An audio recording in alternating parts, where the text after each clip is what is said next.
Vinícius Andrade já tá por aqui pra gente falar do Galo. Qual o seu destaque inicial na tarde desta segundona, Vini? Um abraço. Um abraço, Rafa, um abraço aos companheiros, a todos que nos acompanham no Tempo FM. Olha, desdobramentos, né, deste empate entre Atlético e Fortaleza, 1-1 na Arena MRV. Na noite de ontem, mais uma vez o Atlético decepcionando, já é o 5º jogo em casa e apenas uma vitória, aquela diante do Cruzeiro, aquele placar de 3-0, o Atlético que teve uma derrota contra o Palmeiras e 3 empates. Bahia, Criciúma e agora o Fortaleza, o Atlético emendando então uma sequência de 3 jogos sem vitória, vinha de 2 derrotas, agora esse empate e amarga, podemos dizer assim, a 10ª colocação do Campeonato Brasileiro. O Atlético, que era um dos postulantes ao título, é papo para daqui a pouco com os nossos comentaristas, mas o Galo já vê os seus principais concorrentes abrindo uma grande distância. O Flamengo, por exemplo, que é o líder da competição, já abrindo 10 pontos, o Palmeiras, o vice-líder, abrindo 9 pontos. É bem verdade que o Atlético tem um jogo a menos em relação a essas equipes, mas já vai descolando ali na parte de cima da tabela. O Atlético que foi a campo ontem com novidades. Mais uma vez o técnico Gabriel Milito tendo que mexer bastante na equipe devido a desfalques importantes. E ontem ele foi com 3 zagueiros de origem: Bruno Fux, Igor Rabelo e Maurício Lemos. E aí o Saravia fez a ala pela direita. O Batalha, como alguns vinham pedindo, foi volante com e sem a bola dessa vez. O Gustavo Scarpa mantido na ala esquerda, o Saravia foi o ala pela direita, e aí o meio de campo também formado por Igor Gomes, Matias Zaratio e lá na frente Paulinho e Cadu. O Galo que começou perdendo o jogo, um belo gol do Breno Lopes no primeiro tempo, e na segunda etapa o Atlético empatou com o Paulinho, artilheiro da equipe na temporada, 11 gols, ele que recebeu assistência do Brian Palacios, colombiano que tinha acabado de entrar, deu passe para o Paulinho, e aí o Atlético ficando nesse 1-1. E aí, Rafa, a gente fica naquela questão, lógico, né? O empate dentro de casa nunca é bom, mas pelas circunstâncias fica a dúvida, né? Se foi um sabor muito amargo, ou se dá para dizer que ficou de bom tamanho devido a tantos desfalques e mais uma vez o Galo não tendo uma grande atuação. Pois é, eu já tinha feito a pergunta antes pro Lélio, mais cedo, e vou até aproveitar o ensejo para chamar o Breno Galante pro bate-papo para fazer essa pergunta para ele, tá, Vini? Breno, boa tarde para você. Ontem estivemos lá na Arena, acompanhamos esse jogo do Atlético. E aí, na sua opinião, o empate de ontem, com sabor de derrota ou com sabor de vitória, Breno? Um abraço. Um abraço, Rafa, turma aí do estúdio, a turma de casa. Cara, pra mim, sabor de derrota, porque quem quer ser campeão brasileiro não pode ter os tropeços que o Atlético está tendo nesse campeonato brasileiro. Vamos voltar lá atrás, empatar com o Criciúma em casa, 1-1, empatar com o Bahia em casa, com todo respeito a esses times, né? Você empatar agora com o Fortaleza, da maneira que foi. O jogo do Palmeiras até tudo bem, tinha 1 a menos, Palmeiras é um concorrente ao título, mas, cara, 3 empates dentro de casa como esse são 6 pontos, para mim, jogados fora.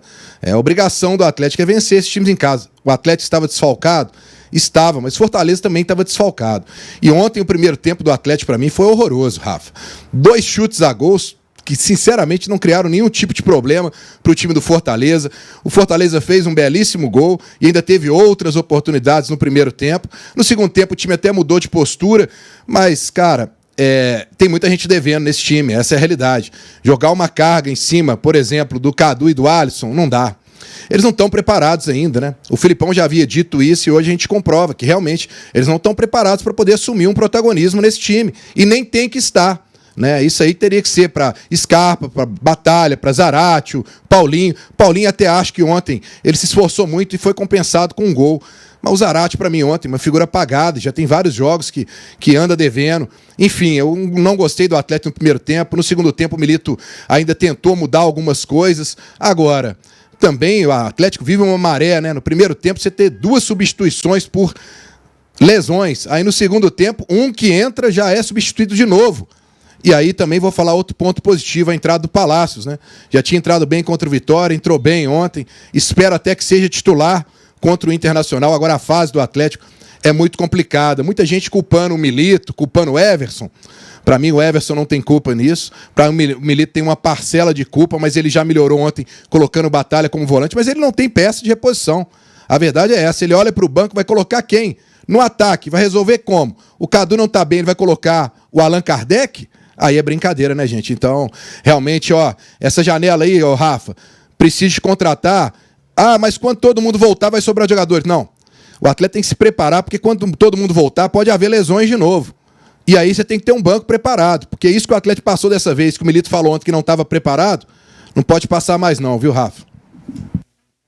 Meus amigos, tem pano pra manga, a gente vai falar do Everson daqui a pouquinho, né, Vini? É isso aí, só aproveitando como gancho, né, a questão aí que o Breno falou, das lesões, o Lemos e o Saravia, eles sentiram a posterior da coxa, eles foram reavaliados hoje, o Atlético ainda vai divulgar o tipo de lesão, se realmente houve lesão, mas praticamente já descartados para o jogo de quarta-feira contra o Internacional. O Alisson também teve uma entorse no tornozelo esquerdo. Queria continuar na partida, mas depois o Atlético postou uma foto do tornozelo. Não conseguia nem andar, pô. Tornozelo completamente inchado, não tinha condições nenhuma. Também é provável desfalque praticamente certo para a partida de quarta-feira contra o Inter. E você sabe que eu estava vendo o jogo ontem, fiz o jogo do Cruzeiro, né? Depois assisti o jogo do Galo. Eu pensei exatamente no que o Breno disse ali. Eu falei, que maré. Quando a coisa já não tá boa, aí sai o Sarabia, que estava se destacando, estava sendo muito, não ontem, né? Porque saiu muito cedo, mas vinha se destacando como... o atleta estava jogando muito pela lateral direita, Sarabia apoiando muito, bom jogador, cresceu de produção. O Lemos entrou, já vinha de contusão, já saiu. Agora o Alisson no segundo tempo, dessa forma. Que maré, hein? Tá doido. O Atlético ainda teve o Igor Gomes, que recebeu o terceiro amarelo, aí não é lesão, mas também está fora do jogo de quarta-feira, suspenso, aumenta aí o leque de desfalques do técnico Milito, que em contrapartida vai ter um retorno mais que importante, que é do atacante Hulk, né? Pelo menos a dupla titular do Atlético no ataque vai estar de volta. Aí a defesa, como diz o Edivaldo, que tá de férias, né? Pegar no terço e rezar. Porque... passar a mão no terço. Cara, e é um negócio assustador, né, Lélio e Gustavo? Porque o Alisson e o Rômulo, eles machucam, um na sequência do outro. E os dois saem juntos. O Saravia, desculpa. O Saravia e o Lemos, eles machucam juntos. Menos de um minuto, assim. Cara, é absurdo. Eles caíram juntos no gramado, né? Ainda o Lemos foi lá, tentou ponderar e tal, mas o Milito nem esperou. Eu discordo de muita coisa que o Breno Galante falou para dizer a verdade. Por exemplo, a gente está aqui... em várias ocasiões, todo mundo está falando que o Filipão tinha que ir embora porque não dava chance para a base. Mas e ele cansou de falar que a base não estava preparada. Agora, se está em campo, tem que jogar e tem que ser cobrado. A gente até segura 1, 2, 3, beleza, jogos, mas depois o cara tem que se explicar, ele é profissional. Ele já é profissional. Se não está preparado, volta lá para o sub-20. Vai jogar terça-feira à tarde para o Sport TV, sexta-feira, 10 da manhã, volta para lá, ué. Se acha que não tem condição, tem que ser homem suficiente falar, eu não estou preparado, tenho 18 anos, daqui um ano vamos ver de novo. Beleza, não é feio não, mas de qualquer maneira o Milito ontem na entrevista coletiva falou que ele acha que os camaradas podem jogar e por isso ele escala, mas eu disse que é sabor de vitória porque a gente viu, mesmo com seus desfalques aí, a equipe do Fortaleza tem boas opções, claro que o Lucero, ele é praticamente insubstituível no Fortaleza, como é o Hulk no Atlético, né? Entrou o Renato Kaiser no ataque do Fortaleza. Só para resumir bem, eu diria, graças a Deus, porque senão o placar teria sido pior, porque quem criou as melhores oportunidades do jogo, indiscutivelmente, foi o Fortaleza. Ele foi melhor o jogo inteiro. Melhor, ele sempre esteve mais próximo da vitória. E a defesa do Atlético ontem foi um negócio assim, assustador, né? Primeiro, o Alisson não tem a capacidade do Saravia para fazer a recomposição. Tanto que aparece ele no gol aí do Breno Lopes, chegando atrasado. Mas só que pior do que ele foi o Bruno Fux. Ontem foi a pior partida do Bruno Fux com a camisa do Atlético. E, na minha opinião, não sei se vou estar queimando aqui alguma etapa do debate, o Everson, para mim, falhou e falhou feio no gol. Pelo menos na minha opinião. Já que o Lélio queimou a largada, o senhor quer abordar esse assunto a partir de agora? Vamos lá, Rafa, vamos falar do Everson, porque divide opiniões, né, se falhou ou não, o Lélio dizendo que na opinião dele falhou. Fato é que os gols são muito parecidos, né, dos últimos jogos. Parece que todo jogador agora que enfrenta o Atlético vira o De Bruyne na hora de fazer essa batida, né? É só gol no canto, e aí fica essa questão, falha ou não. Mas a gente tem uma sonora do Everson, um desabafo, na verdade, do goleiro atleticano, que na zona mista falou que não tá 100%, jogou no sacrifício. Vamos ouvir então o goleiro Everson. Desculpa, mas eu sempre tenho. Ninguém sabe o sacrifício que eu fiz pra jogar hoje. Foi difícil pra caralho. Cheio de dor. Mas enquanto a dor for suportável, eu aguentar a dor pra jogar, eu vou jogar. Por mais que não agrade alguma parte da torcida. Ano passado eu passei por isso aí. Terminei 2023 como um dos melhores goleiros da competição, ajudando a equipe no segundo turno, fazendo grande defesa. Talvez por isso eu sou cobrado, por sempre estar jogando em alto nível. Mas alguns gols difíceis de tomar. Quando eu erro, assumo a responsabilidade, mas é um momento difícil, ter cabeça boa. Graças a Deus eu deito no travesseiro com a consciência limpa, eu estou fazendo meu trabalho, o máximo que eu posso para poder ajudar o clube, me sacrifício pra caramba para isso. Enquanto eu tiver força para continuar sacrificando, dando minha parcela de contribuição, ajudando a equipe, eu vou. Se um acaso o treinador, diretoria achar que eu não estou mais ajudando, com certeza eles não são responsáveis pela minha tirada, mas não sou de largar o bastão não. Bom, palavras fortes aí do Everson na zona mista após o jogo de ontem, esse empate do Galo com Fortaleza. Queria saber sua opinião sobre esse assunto, Seabra. Assim, se falhou, se não falhou, aí nós vamos entrar numa discussão que cada um vai ter uma opinião. O fato é que os gols estão sendo muito parecidos, né? É como o Vini falou, chutou de longe lá no ângulo, o Everson não tá pegando nenhuma. Obviamente que eu respeito o sentimento da pessoa, inclusive, né? Porque tem hora que a gente vai muito assim, jogador de futebol, máquina, né? Não é máquina, tem um ser humano ali. Então, se o cara chorou, a gente respeita a lágrima, respeita a pessoa Everson, né? Que tá ali dentro do campo fazendo o trabalho dele. Agora, tem umas coisas assim. Primeiro, não é para sofrer pressão, então não joga no Atlético. Ou não joga no Cruzeiro, ou não joga no São Paulo, no Flamengo, no Grêmio, no Inter, porque vai ter pressão. Isso é fato. Sempre foi assim, sempre vai ser assim, vai continuar sendo, né? E segundo, me estranha um pouco quando você ouve o Everson falar, tô jogando no sacrifício, eu não tava conseguindo nem dobrar meu dedo. Peraí, ué, o Matheus Mendes tá aí, e diz o Vitor, inclusive, que ele tá voando nos treinamentos. Como é que é isso? E aí, de repente, o Everson é obrigado, entre aspas, claro, a jogar no sacrifício, sem conseguir dobrar o dedo, um goleiro. Olha, aí sinceramente eu acho que prejudica o jogador, ele se prejudica, ele prejudica o time, ele prejudica a coisa toda. Eu acho que aí tá tudo errado. Respeito o sentimento dele, respeito a lágrima dele, respeito a forma como ele fala, mas jogar no sacrifício um goleiro que não tá conseguindo dobrar o dedo, pra mim, é meio demais. E aí, Lelão?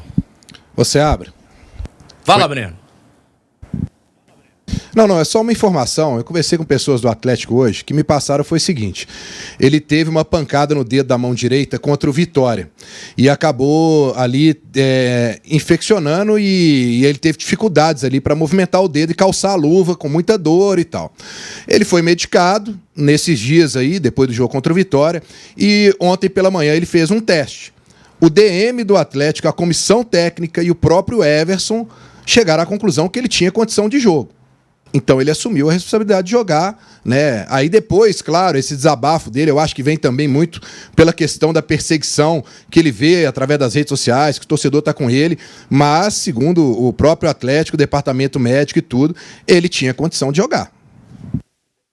Bom, Lélio Gustavo, queria saber sua opinião aí. O Breno trouxe essa informação agora, eu até o momento eu não sabia do que se tratava, né? A explicação de como foi essa lesão aí do Everson. Mas voltando ao desabafo do goleiro, Lélio, qual a sua opinião sobre o assunto?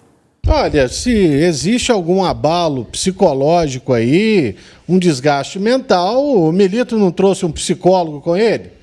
Então, ele tem que ouvir o Everson e a melhor decisão do treinador é afastá-lo e colocar um outro goleiro que esteja, né,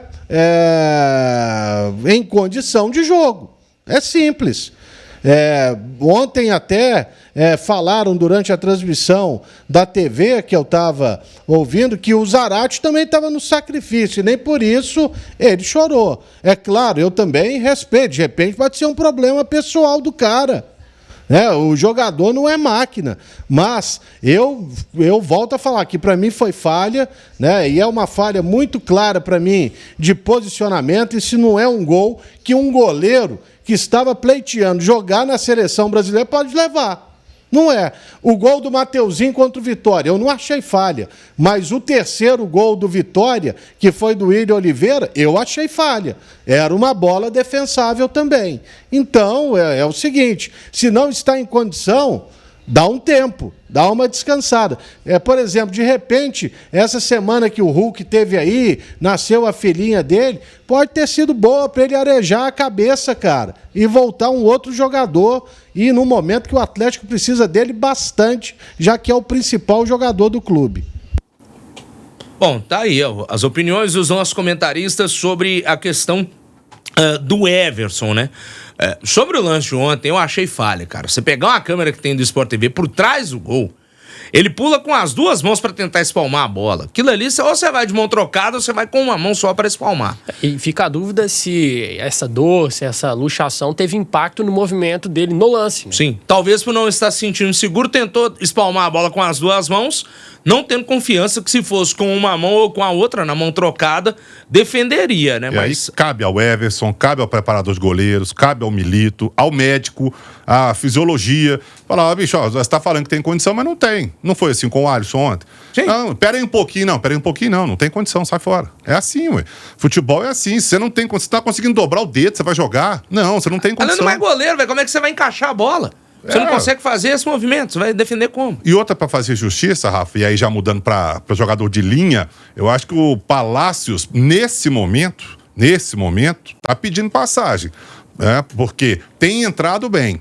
Aí bem, né, daquele jeito. Mas nesse momento que o Atlético está todo esfacelado aí, com contusão, com suspensão, com convocação, eu acho que é um momento para testar o Palácios aí como titular. E tem grandes chances de ser titular contra o Inter na quarta, já que muito provavelmente o Milito não terá à disposição o Alisson, que joga também pelo lado direito.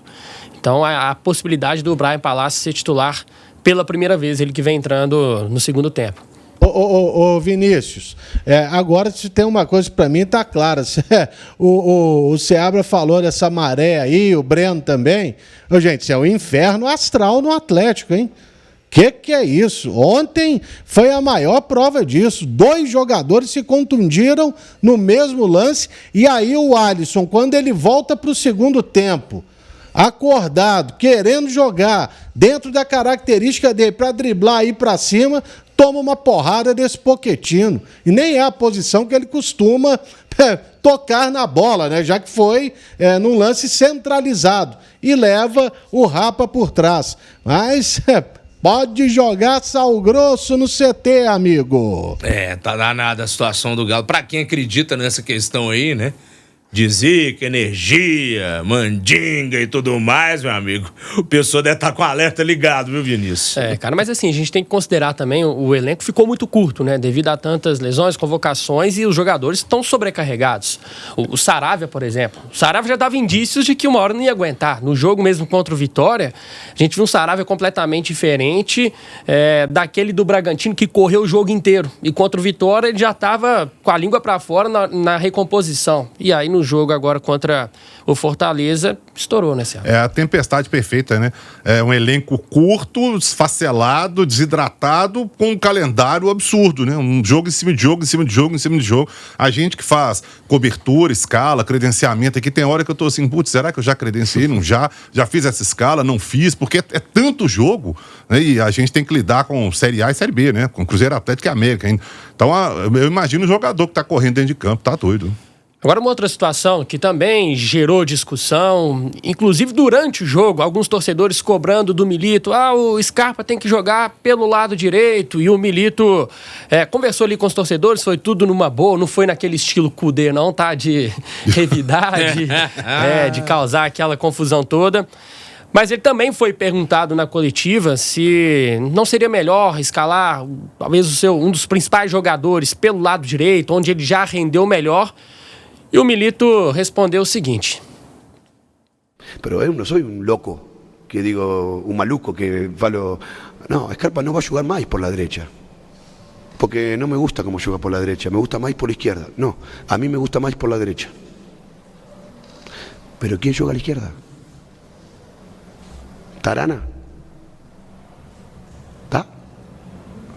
Que lo mande la selección brasilera, que lo mande. Arana, entonces Arana jugaría y Scarpa podría jugar ahí. ¿Está Rubens? ¿Está? Não está. Quem joga aí?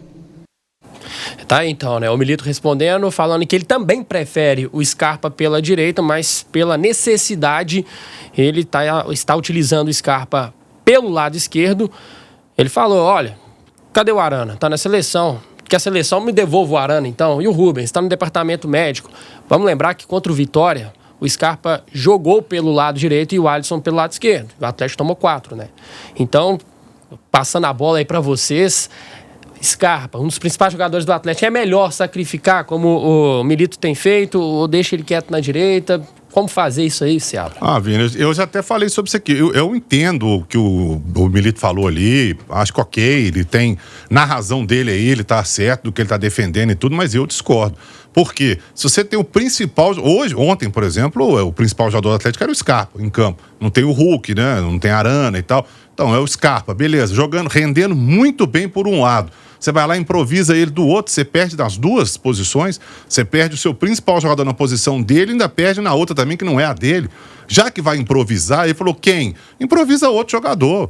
Você vai improvisar alguém na esquerda? Então improvisa outro jogador. Até falei que outro dia, colocar o Sarabia de um lado e o Mariano do outro, sei lá, não sei qual em direita e qual da esquerda, pelo menos é um lateral. Não sei, mas é uma ideia, tá? Não tô falando que eu defendo isso, não. Mas eu não concordo em você pegar o seu principal jogador e matar ele nas duas posições. Isso eu acho meio loucura, realmente. Sobre Mariano, Lélio, mais cedo você tinha falado que achou equivocada a troca, a entrada do Alisson, né? Já devia ter botado o Mariano logo de cara ali no primeiro tempo, né, Léo? Com certeza. Tanto que é por aquele setor que sai o gol. E o Scarpa tá muito claro aí. O Vinícius, ele falou bem. Cara, jogou o Alisson ali na última quinta-feira, foi tudo pela esquerda. 4 gols do Vitória pela esquerda, ele não tem a mínima condição. O Scarpa já tem como, né, uma característica de recompor. E ontem a decisão muito correta do Milito, ele não podia insistir nessa teimosia de não jogar com os 3 zagueiros. Nós vimos que realmente ele também tem razão quando não quer ter outro zagueiro de ofício, é porque ontem o Fux, por exemplo, ao lado dos outros 2, ele piorou. Simplesmente ele piorou. Então é isso aí. A vergonha não é o técnico passar o Scarpa para a esquerda, a vergonha é a categoria de base do Atlético não ter um jogador em condição de servir a equipe profissional. É isso que é vergonhoso. Isso é vergonhoso. Como não tinha um para colocar ali como volante. Uma posição que o Atlético sempre revelou, historicamente, ter um volante feito em casa. Nem isso consegue mais. Nem isso. Mas não pode falar porque é a base intocável do Clube Atlético Mineiro. Cheia de cabeça de bagre. A verdade é essa. Ô Breno, inevitavelmente o Milito vai ter que recorrer a essa base. Muita gente gosta, muita gente acompanha. Eu, particularmente, não tenho a menor paciência de ver futebol de base, tá, gente? Tô confessando isso aqui pra vocês. Você acha que, diante de mais desfalques pra esse jogo contra o Inter, quarta-feira, vai ter que recorrer à base? Quem que você acha que pode ser pinçado aí das categorias inferiores do Galo pra poder compor esse elenco pro jogo de quarta, hein, Breno? Ô Rafa, só antes de entrar nisso, só para ver como a fase é difícil, mas tinha coisas que eram anunciadas, tá? Essa lesão muscular do Sarabia já estava meio que anunciado, né? Porque o Milito fez 20 jogos pelo Atlético, o Sarabia jogou 19, em todos os jogos jogando 90 minutos. Ele foi poupado só contra o Caracas. E nessa temporada aí ele já vinha de 16 jogos seguidos, né? Quando ele foi poupado. A gente sabe que jogador não aguenta, né? Nesse ritmo aí, né? Então, isso é inevitável, você não ter um elenco, você pode ter um outro lateral para de vez em quando você poupar o seu lateral direito, né? E o Atlético, como não tem utilizado o Mariano, aconteceu isso do Sarabia. Ô Rafa, eu não acredito que ele vai recorrer à base para esse jogo. Pode ser que, como ele não vai ter nenhum lateral, porque eu acho que o Mariano joga no banco, ele pode recorrer ao Vitinho, pode ser, mas ele deixou claro em coletiva que ele não vai levar garotos para o banco, porque eles não estão prontos para jogar. Mas ele não vai ter nenhum zagueiro para o banco e não vai ter nenhum lateral, né? Eu acho que, ainda com as peças que ele tem, nós vamos falar sobre isso amanhã, dá para montar um time competitivo, ainda mais com o retorno do Hulk. Agora, se levar algum garoto da base para compor o banco aí, mas mesmo assim ele ainda tem 8 jogadores que dá para ele levar para o banco, só não vai ter zagueiro e lateral. Não estou acreditando que ele vai levar, não. Talvez deixe o Paulo Vitor lá e aí improvise ao longo do jogo se tiver uma necessidade. Não sei não, ele já deu o recado para a base, né? O Lélio disse tudo da base aí do Atlético já, Rafa. Ô Vini, falando ainda sobre essa questão aí do próximo jogo contra o Inter, mais uma pedreira, o Galo costuma, né, ter dificuldades aí com o Internacional, apesar do jogo não ser no Beira-Rio, vai ser no Heriberto Rios. Tem uma outra questão que chama atenção.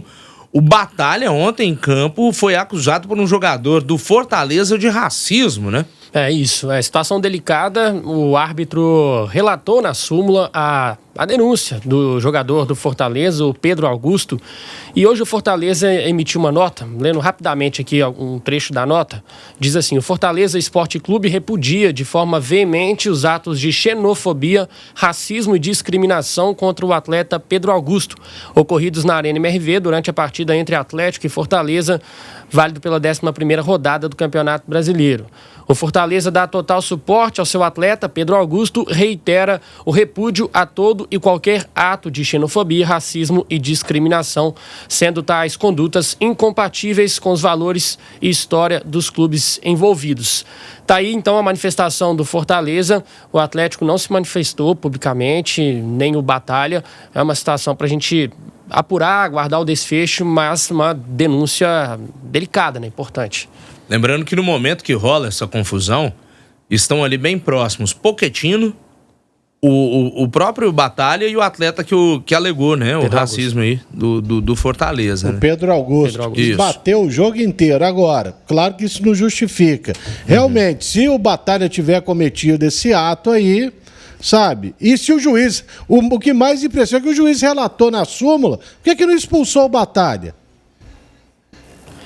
Eu fiquei sem entender isso aí. Se ele viu e chegou ao ponto de relatar, ele tinha que ter colocado Batalha pra fora, ou não? Ô Lélio. Nem amarelo ele não deu, né? Não. Pela súmula, né, fica parecendo que o árbitro não ouviu do Batalha, que ele simplesmente deu o relato do Pedro Augusto, jogador do Fortaleza. Ele levou em conta o relato dele, mas o próprio árbitro e nenhum outro integrante da comissão de arbitragem ouviu essa possível ofensa do Batalha.